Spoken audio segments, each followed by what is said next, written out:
Good morning, dear students, dear, teachers or administrative staff, all those who is interested in my presentations of today. Today we do have two topics, actually, I've designed as a one topic, but as a two different parts, and I did selected this topic to talk about being deeply convinced that this is really very, very important to the development and progress and prosperity of all sport and physical activity sector. So my topic, as you can see, third sector in sport. So I do hope that you are aware about the concept of the third sector. Just to remind me and to be clear that while we are coping in a sport and physical activity system with the development of different services, we are speaking about three sectors. Okay, so public sector, where the government, local and regional and national is in charge for, as we talked yesterday, in charge for policy creation, implementation, and evaluation. And the second sector is a private sector, where the private entities run different businesses in sport, generally speaking, sports sector. And that one, what we call non-governmental, voluntary, or third sector in sport.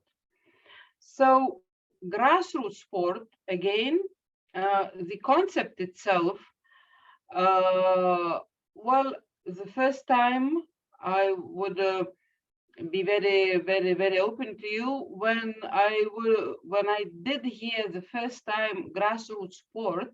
For me, the concept itself wasn't clear at all. And even with my colleague yesterday, because I do have an answer to your question of yesterday, but probably during the break or later on, I will come to it back. Yesterday, I discussed with my colleague how we should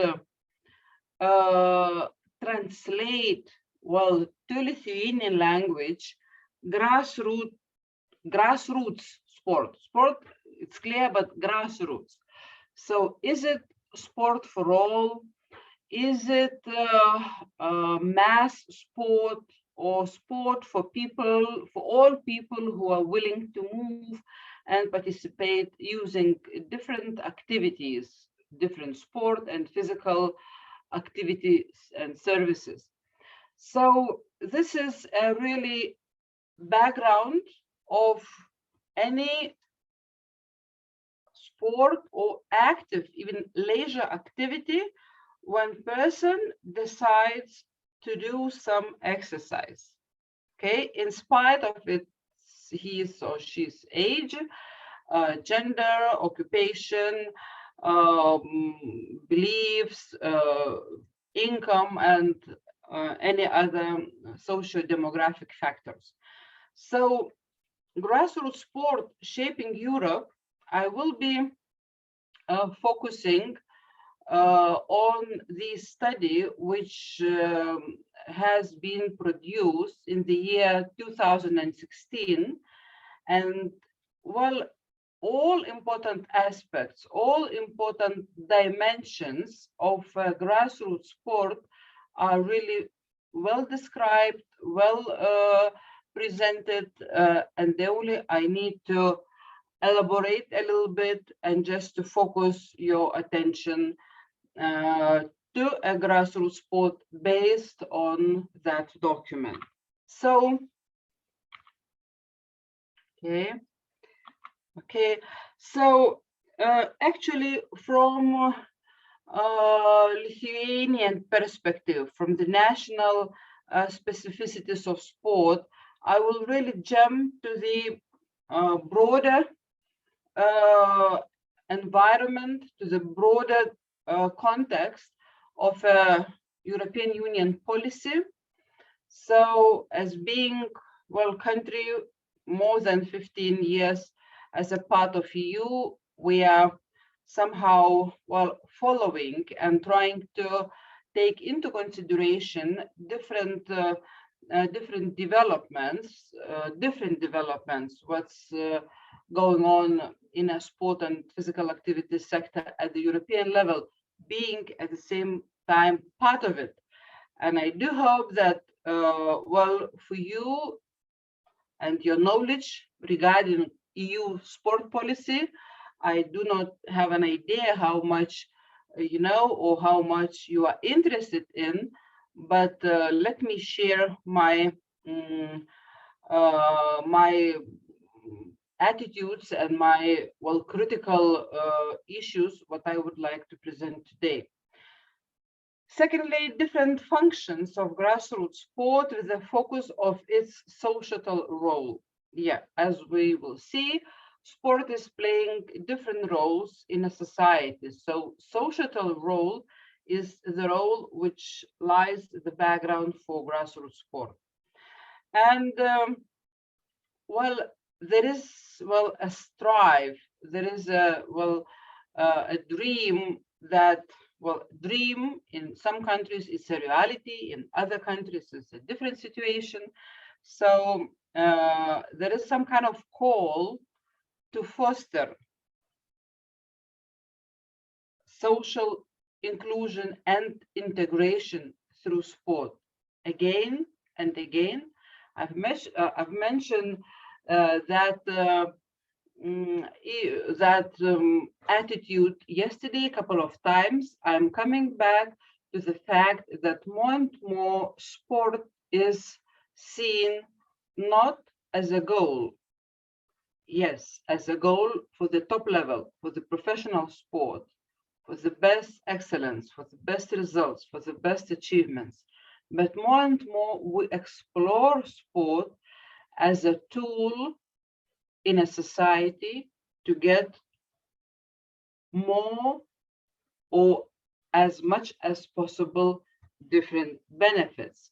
And grassroots sport is playing this role, and this is what we should understand and keep more involved in our everyday life. So I really like to start with the questions, with the question marks, where you can just keep for a while focusing your attention. So why do we talk about sport importance in society? And this is, well, from my personal perspective, this is never-ended story, never-ended story. And the ambitions of that story are that the more we talk, the more we would see the progress. So possibly in the certain point, we might start talking less, but situation is not changing so much and not changing so speedily. So from a personal perspective, as more we will talk, as more we will discuss about that, the faster changes, the bigger changes, the important changes will occur in our societies, in our communities.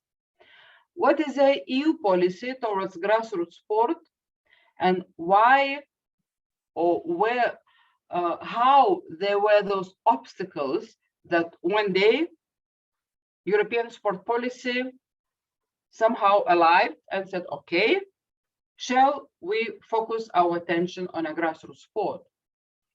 Okay. Are we happy with the ongoing processes towards grassroots sport and its societal role in our countries? Again, are we happy? Are we satisfied? Are we being part of it? We really feel that the society is changing through the sport, with the sport. Okay, so yeah, the question of yesterday to me, how sport is in general in Lithuania, in my country. So I am quite positive. So my answer was really based on that sport and physical activity is boosting nowadays. But in fact, there are really weak sides and some weaknesses, some really areas which are needed to be developed, and the progress which should be seen faster, quicker, because people are really willing to see changes and really are willing to be part of that of those different transformation processes. What are the later actions and challenges towards grassroots sport? Well, later actions and challenges, again, coming back to the situation where we used to live during the, this academic year, I should say, with the isolation, with the rules and restrictions and so on. So now, as the summer begins, so a lot of outdoor activities, every day during the weekends, where you can take part or be part of or organizing different activities take place. So,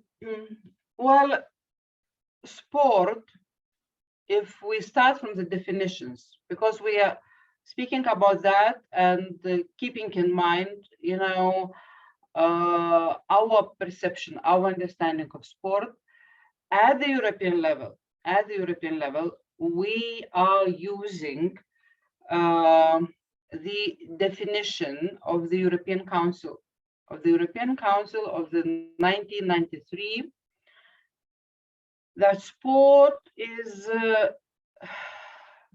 means of all forms of physical activity through casual or organized participation, which aim at expressing or improving physical fitness and mental well-being, forming social relationships, or obtaining results in a competition at all levels.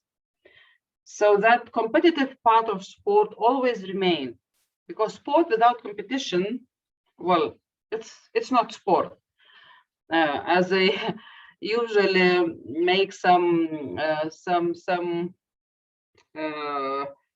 not jokes, but try to provocate my students when I say nobody is interested of the athletes, of top-level athletes, while they're putting their efforts during the training periods, long hours, long days, long months. Nobody takes care. If it is professional, if it is top level, everyone is waiting for a medal, and not for a silver or bronze medal. No, for the gold medal. But the gold medal is just one medal in any competition. Okay, so yeah, competitive side of sport always remains, but we are speaking about sport which composes all forms of physical activity. If to focus on a definition of the grassroots sport, so this is, it's not my version. This is an official version which is used, officially used by the European Commission, the European Council, European Commission, is a physical leisure activity, organized or non-organized, practiced regularly at non-professional level for health education, social, or even any other purposes. Because each person has its own purpose or why he or she select doing sport among other different leisure activities which person might select. Okay, we all have 24 hours in a day, 8 hours for sleep, 8 hours for work, and 8 hours our leisure time. So what do we do during those 8 hours? It's our option, it's our attitude, it's our values, and so on. And society, well, people in general, through as living together in organized communities, share laws, traditions, and values. People of a particular country area in the concrete time, through of especially in an organized community, and people who are fashionable and wealthy. So what is sport, what is society, and what is grassroots sport?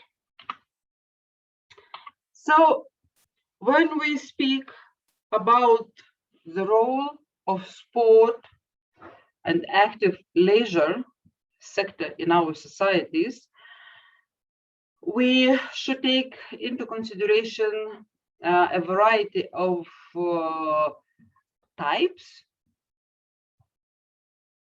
what I already presented: high-level performance sport, active leisure, well, social sport for the social purposes, voluntary sport based on the voluntary ideas and voluntary work, and different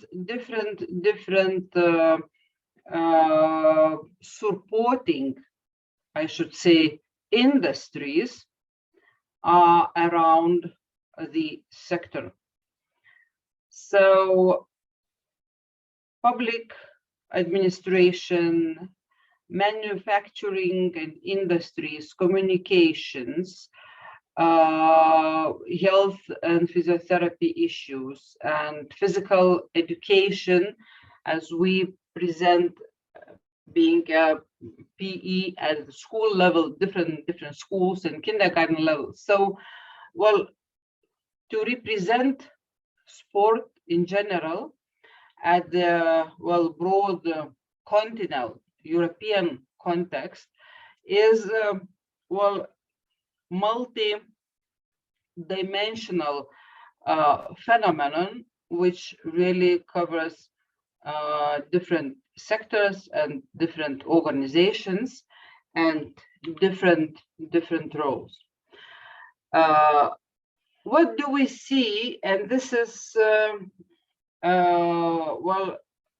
few slides, and you can see this is my reference to EOS, to European Observatory of Sport and Employment, where I am part of it for many years. We analyze and keep completing researches on different aspects of employment and human resources and labor force in our sector. And what do we see? And figures tells us, I will not present those figures today, but the figures, the latest figures and the dynamics during the last 10 years, what do we see? That the sector is really growing, growing, and in terms of services, in terms of services providers, so the numbers of different sport occupations, so coaches, instructors, referees, administrative staff, the numbers are really growing. So what does it mean? It means that with the demand from the society and the boost development of different sport organizations, who are willing to provide different services, different sport and physical activity services, starting from the exercises, finishing with the organization of big events, big sport events. We really see that sector is really growing and at the same time changing. So if we can have a look, what sector looked like 10, 15 or 20 years ago, really it was different. So what do we see? That sector is changing from formal to informal. And this is, I can give you again different examples that, well, European sport is based on a pyramid structure, okay, where clubs compose the basis of the system. But what do we see? That people are not coming to a clubs. People, or those people who are club members, they are some kind trying not to be members anymore.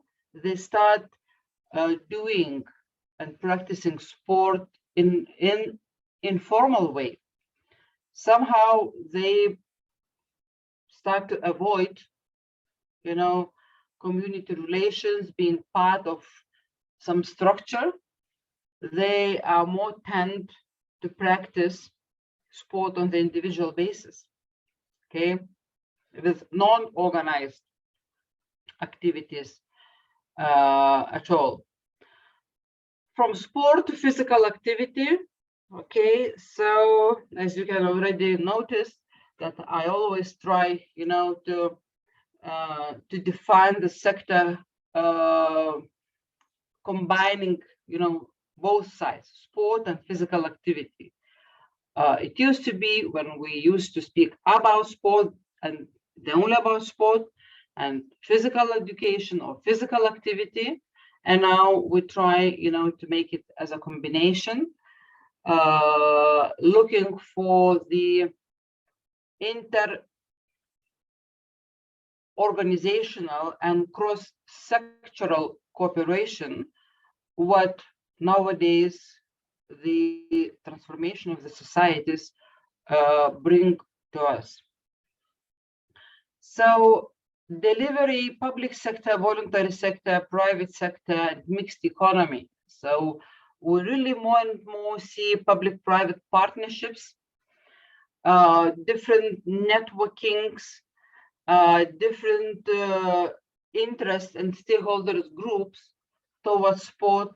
So this is a really changing environment where sport organizations and grassroots sport organizations as well are somehow forced from external environment to change their their being and their development.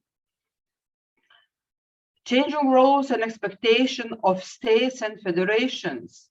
Yesterday we talked a little bit about the policy issues that really states who are willing to develop and implement concrete sport policy directions and somehow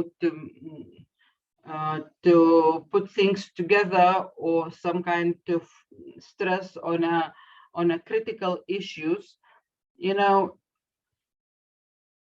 are starting to know and to focus more on what they are really needed or what they are really willing to change. The same with the sport federations. What do we see at the European level?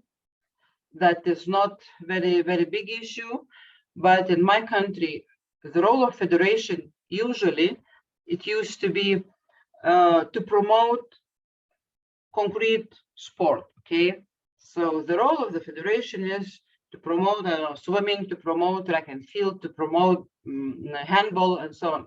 Now, federations start to widen their goal. So promotion is not enough.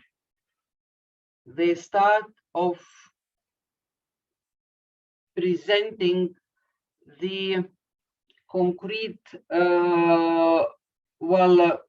social inclusion through cooperation and networking goals.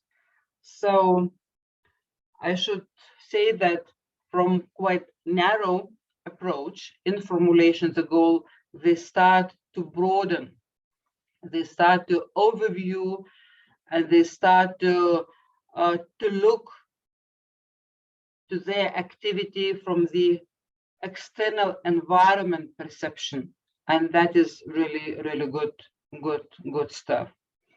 Open market, the new open market or government regulation, well, it's a national challenge. Yeah, always we are balancing, but that balance, it comes even more stressful when we say, okay, do we keep that liberal position and open more opportunities in terms of flexibility of the taxes, flexibility of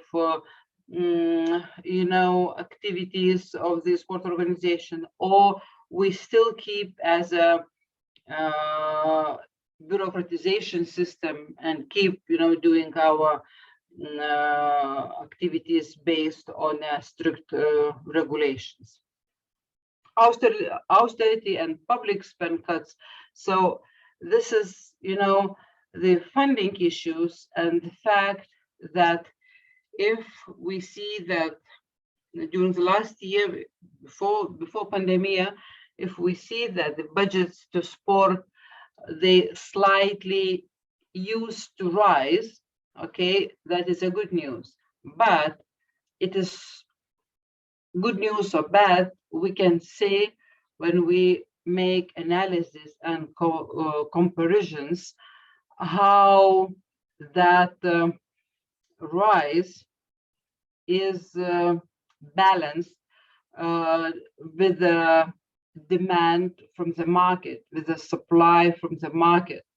So if organizations are willing, to do more, to act more, and possibly that rise of funding is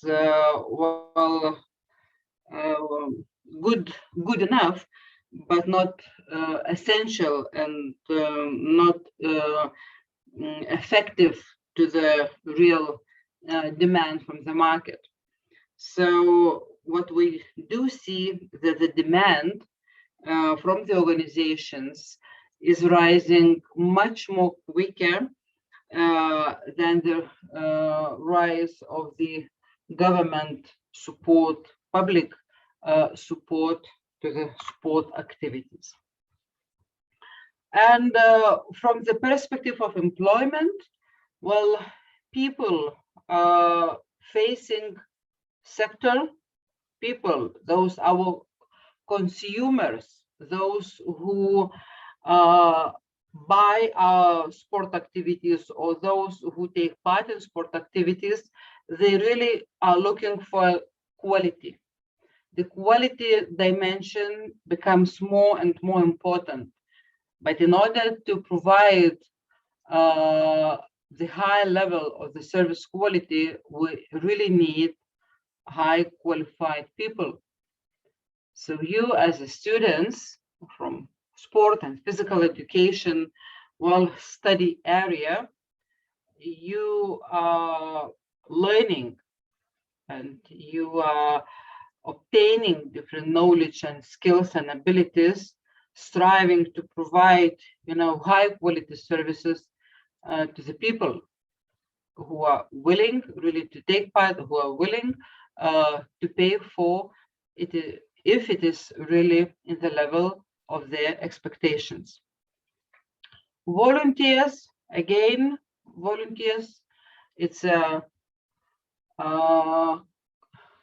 critical in terms of importance dimension in sport. Nothing new I could add. The only we will see the role in a grassroots sport development of volunteers. In terms of the labor force, we need both. We need paid professionals and we need volunteers, okay? Challenges in delivery, government and skills, yeah, delivery in terms of who is in charge for prepare the high-level specialists in our country. By the way, one university in Lithuania created a new study program for sport, coaches in general, for sport coaches, and I was invited as an expert to make accreditation of that new established program. And in the end of June, we're supposed to have a visit and have a talk with the people who decided in this particular period of time to start with a new bachelor program. This is good. This is good because if it is real demand, and they in their application, they had to prove, and I didn't see the application yet, but they had to make some kind of market study to prove that there is a need from the market of a new bachelor program in order to prepare new professionals, new skilled people to deliver the high quality services. Sport reflects the cultural and societal development of each nation, a very mixed economy of state, community, and emerging commercial interest. Okay, so the impacts and expectations of a sport and to sport is through education, health, employability, society or society expectations, and economy. So I like this picture very much, and I used to demonstrate it from time to time, that the role and contribution of a sector is through economic, health, and society benefits through different activities which lead to a high level and skilled employment. And this is like a slogan of European organizations, European Observatory of Sport and Employment, that it is very important to have right people with the right skills in the right places. Okay, so education and training is needed, and this is, well, my small involvement in your study process. I do hope that you are obtaining some new knowledge. Okay, so now there is a part what we will jump after very soon to a grassroots sport dimension. Just a few words why grassroots sport become an important part of EU sport policy. I would like to point out that in the year 2007, and I do hope that you are aware about the fact that white paper on sport was created, and action plan where more than 50 different actions towards sport had to be implemented at the European level.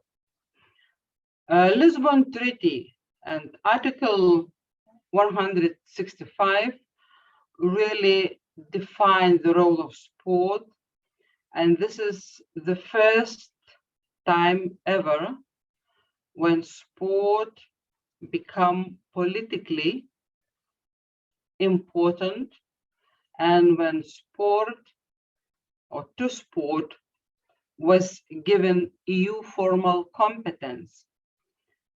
Until Lisbon Treaty, sport wasn't part of a formal EU policy. So preparatory actions took place from 2009 and 13, different projects, different European Union funded projects took place during this year in order to prepare sport as an area to fulfill the role which was given in Lisbon Treaty. The new version of white paper of sport is another very important political document at EU level. So this is developing EU dimension in sport. In fact, it keeps the same structural path as a white paper on sport, the societal role of sport, economic role of sport, and organization of sport, but with a more updated knowledge and some actions which has to be fostered. And as you can see, this political document was adopted exactly 10 years ago. So after 2011, there is no any other European sport policy document in the same level, in the same scope as those two, communication or white paper on sport. But what do we have nowadays? Nowadays, we implement EU work plan for sport for 21-24, as it used to be during the period after Lisbon Treaty 2009 to 2020. So there were 3 periods, but due to a lack of time, I'm not going into details.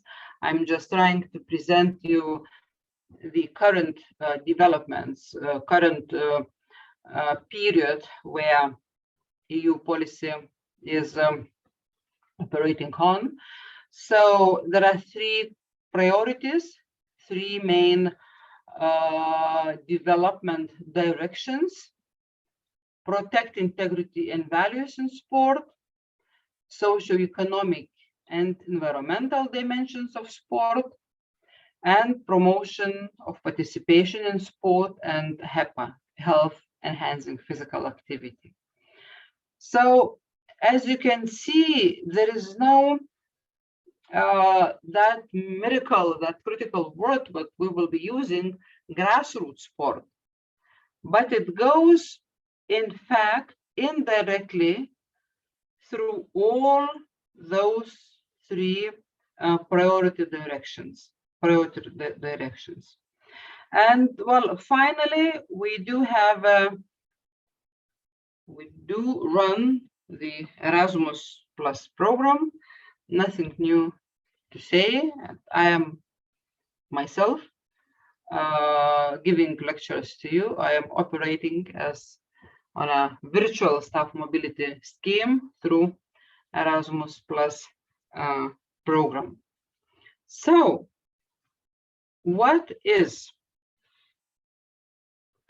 grassroots sport focus? On its societal role, first of all, and what are the different functions what grassroots sport brings to the society. So in the year 2016, I will come back. The logic says me differently. In the year 2016, Tibor Navracic, he was a commissioner at that time for the Directorate of Culture, Youth, where sport was and still is part of it.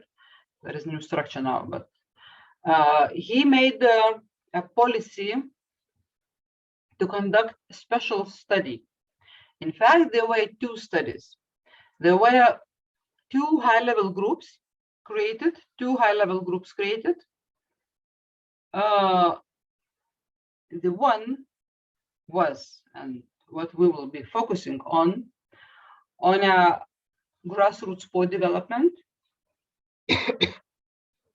And the second group, high-level group, as specific people with a specific knowledge, was developed towards diplomacy in sport. I'm not going to talk about that second one, but the study made by a high-level group study, what I am going to talk about and discuss about grassroots sport development. So, coming to the same definition, not going to repeat it, there were several objectives why we needed to bring our focus on grassroots sport, understanding different types of activities in sport in general, and trying to make it more understandable and more available to percept different, target groups in our society which are already in sport. So that was the easiest task, or the easiest job to do. The most important thing is to present the importance of sport and the role of sport in a society to the general environment, to the politicians, to the business people, to the variety of communities who, well, do not count and do not accept that really sport and physical activity is an important part in their lives. So, in other words, developing this kind of study, the goal was twofold: to focus grassroots sport phenomenon to our sector, to a sports sector, and to make clear about the sport and physical activity sector, about grassroots sport, to the other actors of the society, to the other interested to the other interested stakeholders in our society. So, health, social inclusion, informal learning and skills development, volunteering, economic dimension, sustainable financing, and urban planning and infrastructure. Those objectives are clearly presented and developed in the study Grassroots Sport Shaping Europe. What I really like this picture, where you can see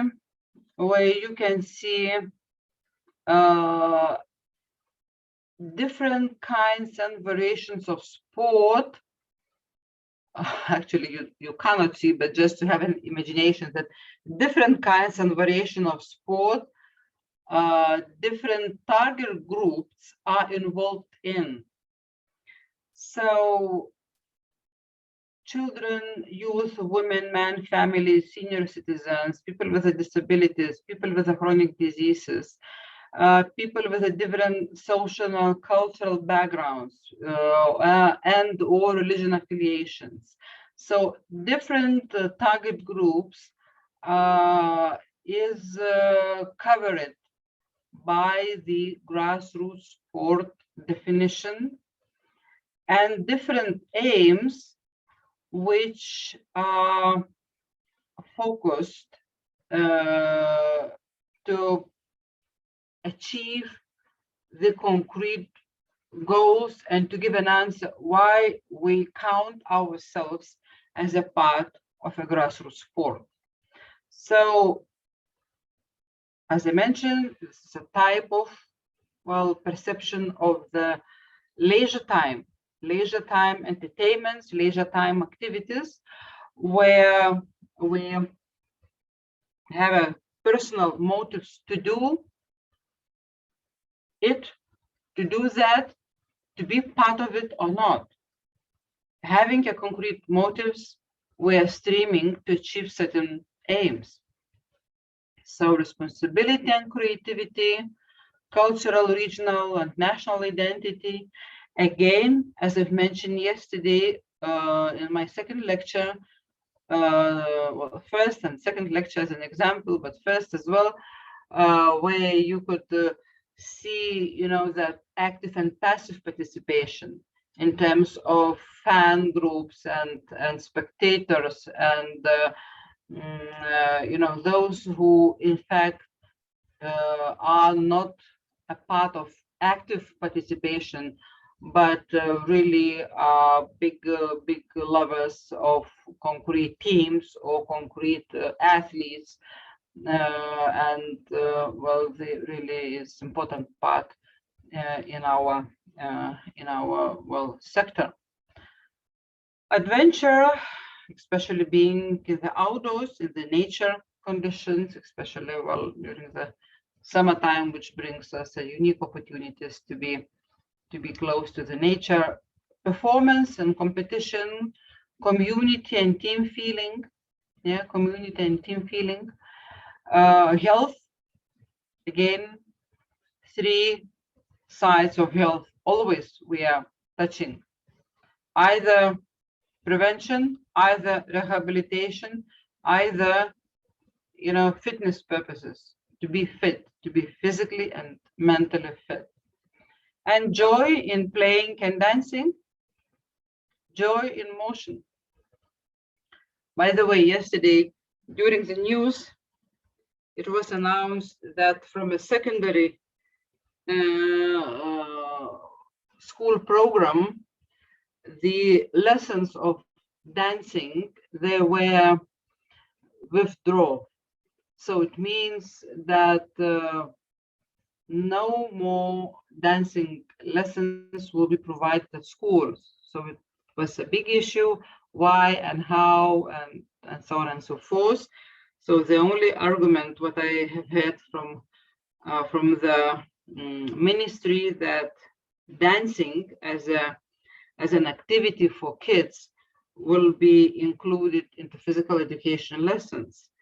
But again, you know, if one activity will be added during the physical activity lessons, so it will be less, you know, time for primary task of physical activity. But again, dancing is between sport and art and culture.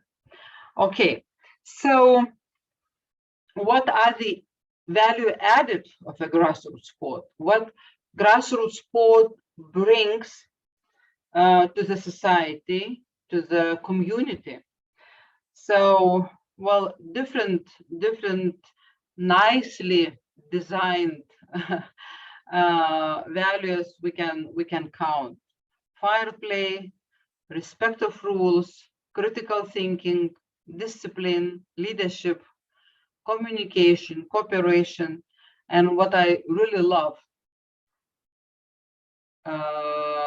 this is like a skill or ability and especially for the young generation, for the young people, to learn how to win and how to lose. Well, I do have one son. In 10 days' time, he will be back from the Lithuanian army he is on his voluntary service of the 9 months, but he was an athlete in fencing sport. Before fencing, he was in a dancing sport. So as I remember, the time when he was not winning, and it was much more often when he was losing. He always was very stressed, always crying, always disappointed, and so on and so forth. So that is, well, natural. But how to balance and to educate, if it is possible, how to learn, especially for the youngsters, not to be so deeply stressed, and next day to wake up with a new will and new expectations. So, Grassroots sport document, they provided several recommendations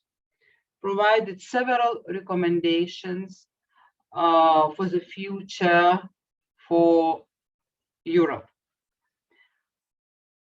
I would like possibly to keep, the logic right now, but let me possibly give you some ideas of the concrete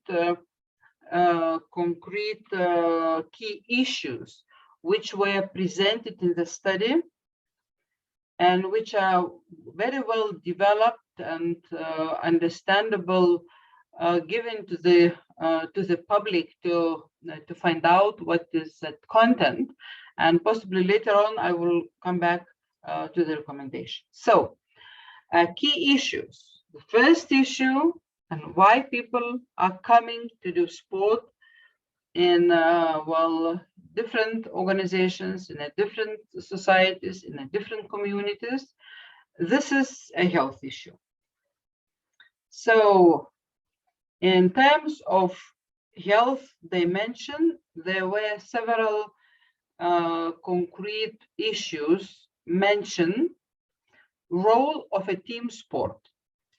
The role of the team sport was stressed in terms that the team sport forms different skills to our people, and especially to the youngsters. It's a team building, it's a responsibility, it's expectation sharing, and so on and so forth. Disability and elderly people, more health enhancing offers. So study called to create more services, more physical activity services, which might be attractive to different target groups. And not only attractive, but appropriate, okay? According to their physical development, according to their expectations and willingness to be part of a system. Social inclusion, the second key issue. The special attention was given to a social inclusion, and what was really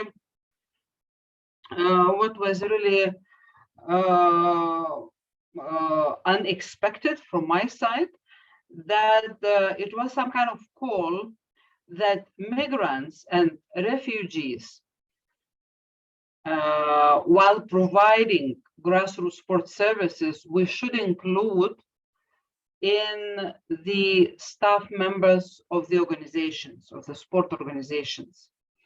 So this is not only about services to deliver to immigrants and refugees, but to include them in staff positions, either in the administrative staff, either being coaches or referees or instructors.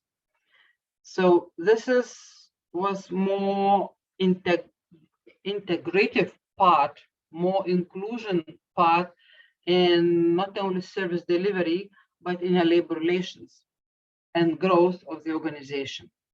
So it's like a multicultural approach is promoted in a study.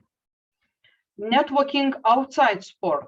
So this is again call to the wider communication and wider partnership with the other organizations outside sport, from a culture, from a tourism, from the healthcare, from other sectors, in order to combine services and in order to combine, people with a different interests through the different activities. Qualitative data on effective interventions. So always there is a need to come back to the best practices, to the best possible, cases to be provided to others as an examples. But we need to collect data. We need to fix those practices in order to be shared. So both quantitative and qualitative results or data are needed to be kept inside the organization or umbrella organization if those exist in our countries. What is very important, the third key issue that grassroots sport brings informal learning and skills development. This is a crucial issue when at European level, varieties of projects, varieties of studies are made to prove that sport in general and grassroots sport in particular make possible to form different skills through the sport activities. So first of all, sport brings to a person a variety of transversal skills, which person is able to use during his life or after, stopping being part of the sport.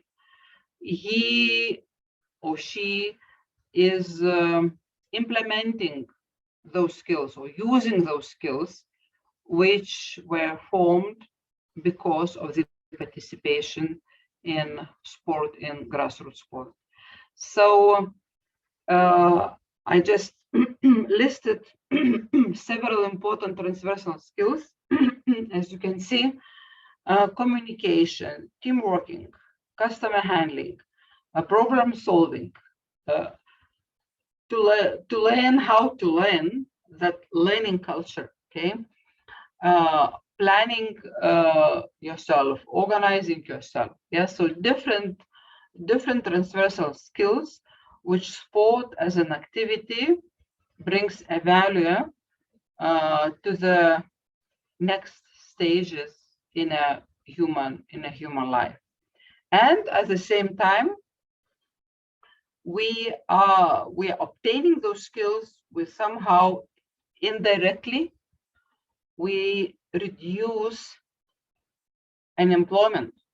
So people with more skills, with the well-developed transversal skills, entering to a labor market for different occupations to be selected, those skills from because of the participation of sport gives them bigger and more opportunities to find the job and to be successful in the labor market. Next key issue, volunteering. Recruiting and retaining for ongoing positions. Well, we are in a third sector, in a voluntary sector, in a non-governmental sector. So in each organization, we do have part of employability dealing with the volunteers. Well, different situation, different statistics, different traditions and perceptions are towards volunteering. And this is a critical issue, that volunteering during the big events, during mega sport events, somehow it is not a big issue. As I presented yesterday, 1,600 volunteers that were serving European Men's Basketball Championship. That wasn't a big issue to attract volunteers to serve in a big event. But the big issue, the big challenge is to attract volunteers to dedicate their free time for several hours to serve in a sport organization, either in a club, either in an association, either in a federation. This is a big issue, how to attract them, how to keep them, how to motivate them to stay and put some knowledge and skills in a developing of sport organization. And we should somehow think about different possible tools and methods how to raise the prestige of voluntary worker. Well, again, I can give you a very short example. Our graduates, not from the university, sorry, from a secondary school, from gymnasium, after 12 years being at school. Well, that innovation was implemented several years ago, but I do not hear very big developments on it, that kids, pupils, are invited to volunteer in a concrete organizations or events, and to fill their portfolio with their CV, with those voluntary activities. And while they're finishing the school, they can get some extra points to their final evaluations of the different subjects if he or she was a volunteer. So these positive trends are coming to our societies, to our countries, but having no deep roots of volunteering itself, this is quite rather difficult, I should admit. Next key issue, economic dimension. I already mentioned that data on trends and employment,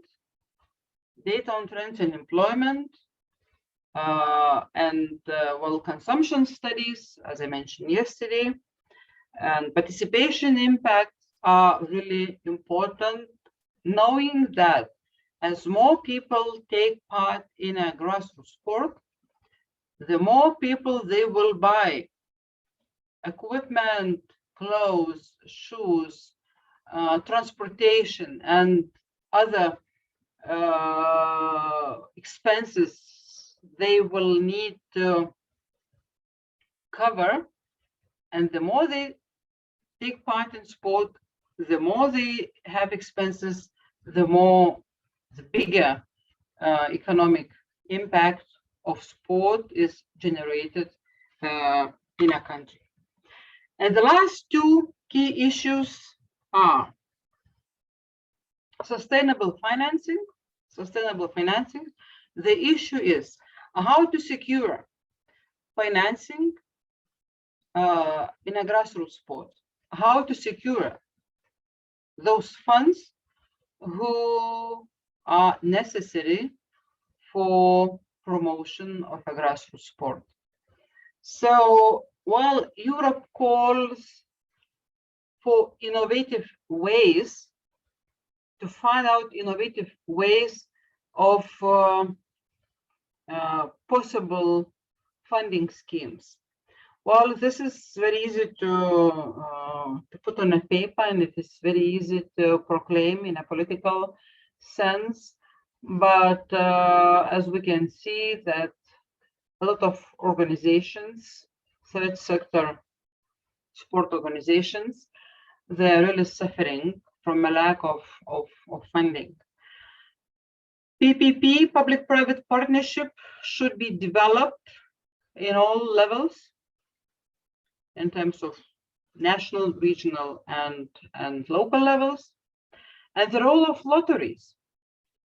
As I presented yesterday to you, in Lithuania, there is Sport Promotion Fund, and a lot of organizations. For example, this year, more than 1,300 organizations, they applied to get the funding to secure their organizations. This is a very good question to myself. How many of those 1,300 organizations were from third sector, were non-governmental?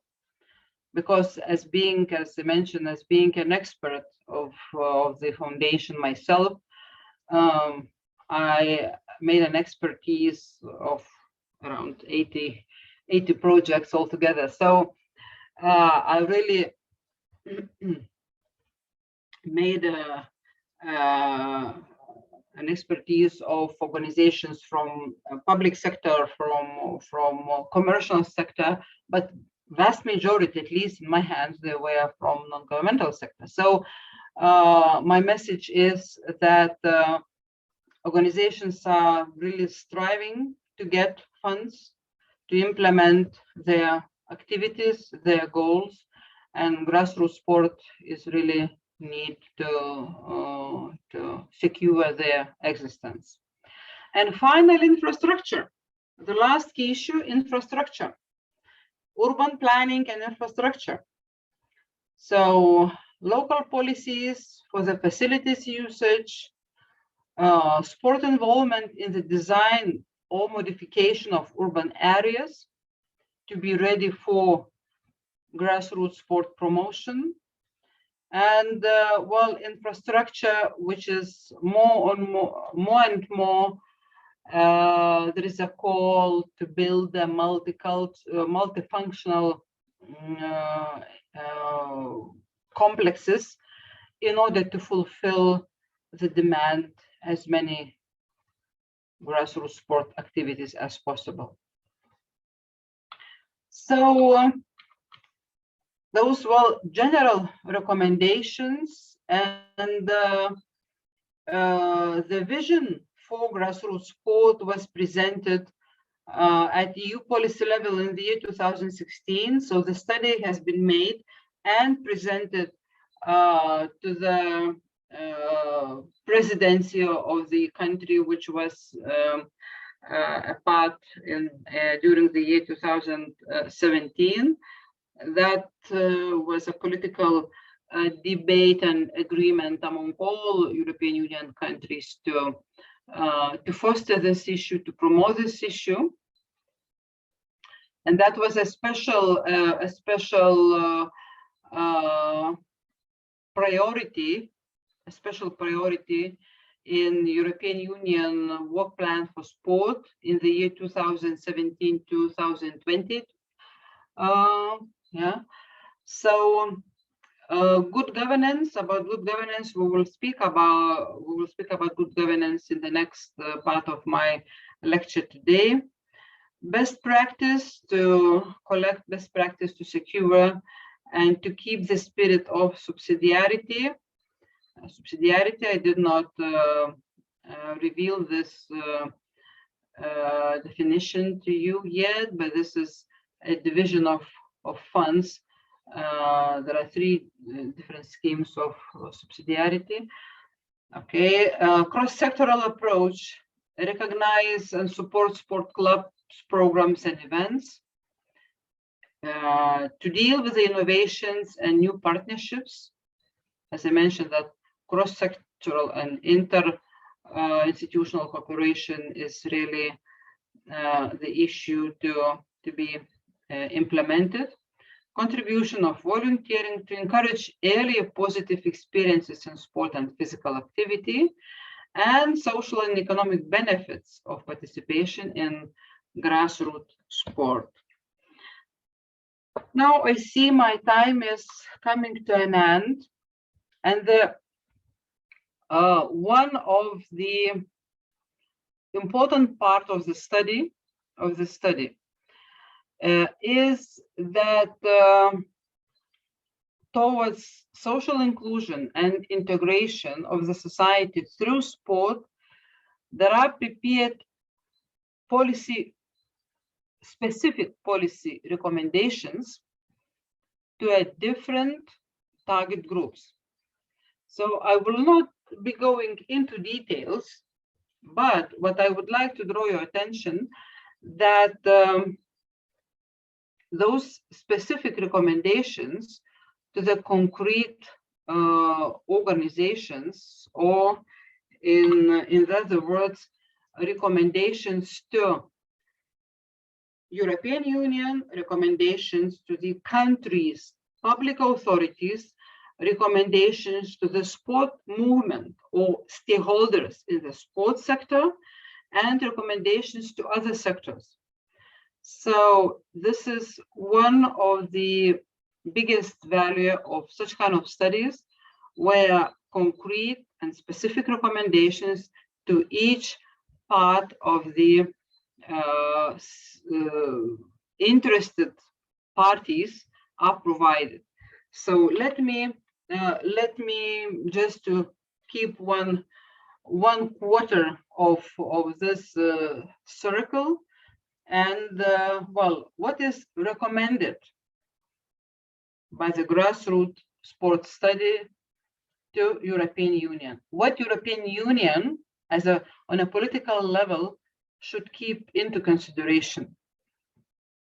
So special funding schemes should be created.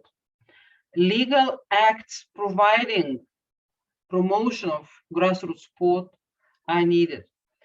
A specific toolkit for clubs should be created. Administration or those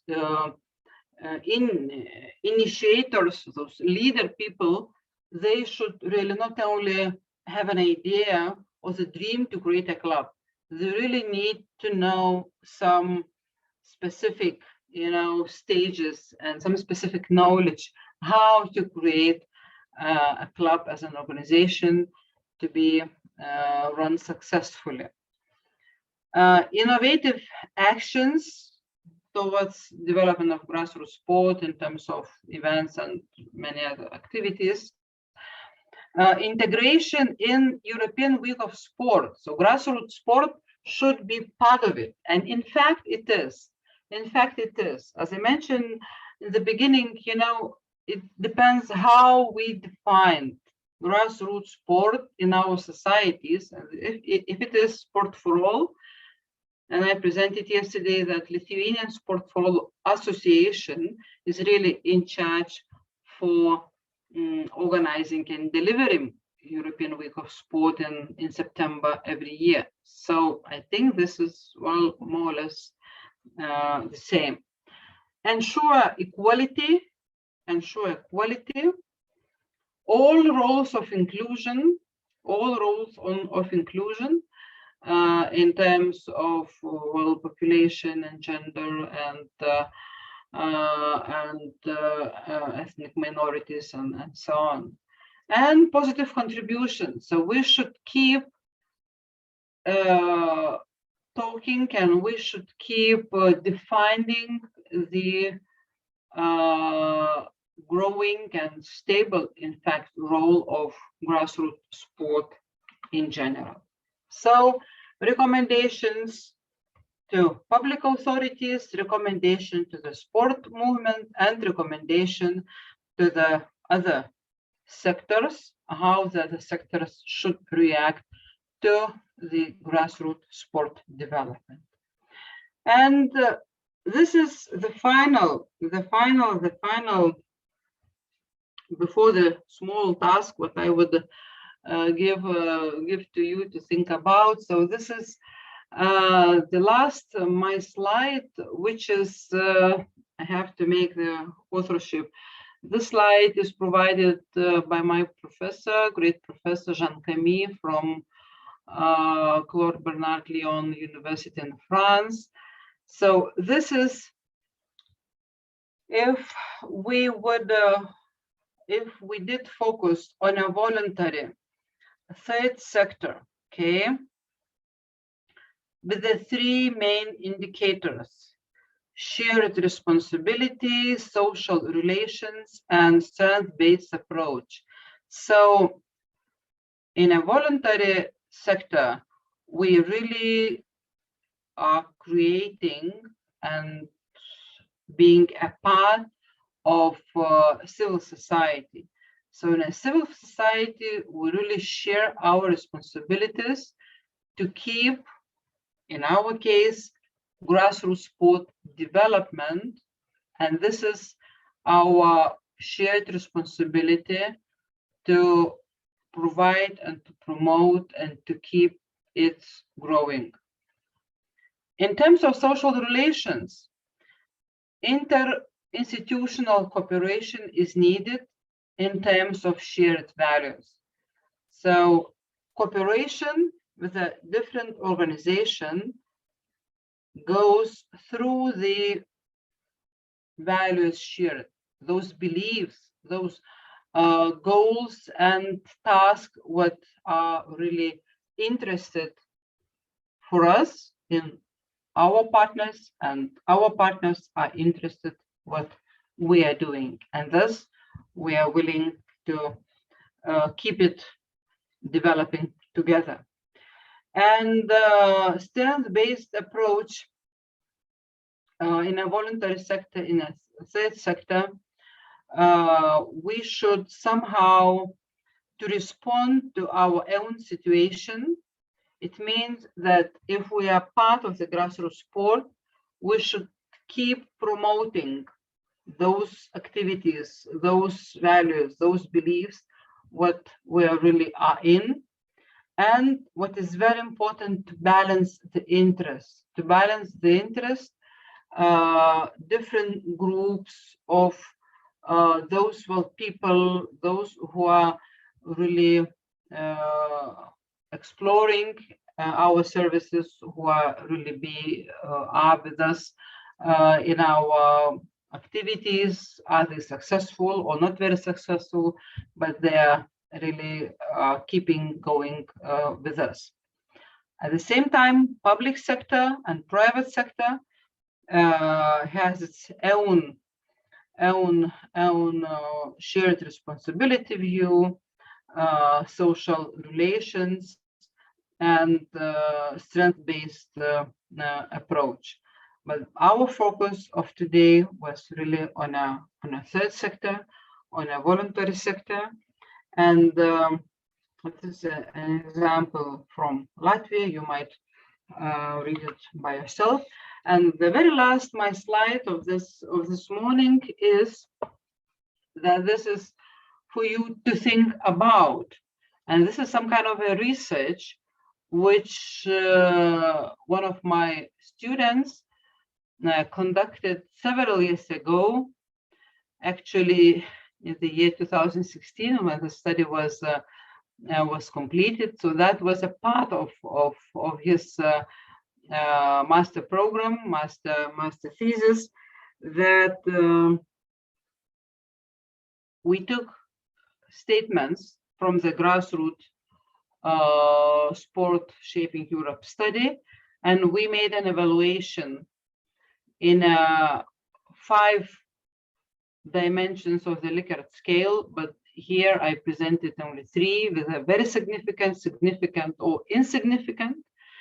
And this is your judgment, your ideas, you know, what or how important, how significant the following statements are in a grassroots sport development and promotion.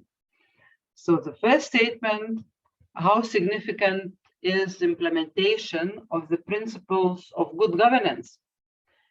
I'm asking about good governance, but I will speak about it in the next part of today.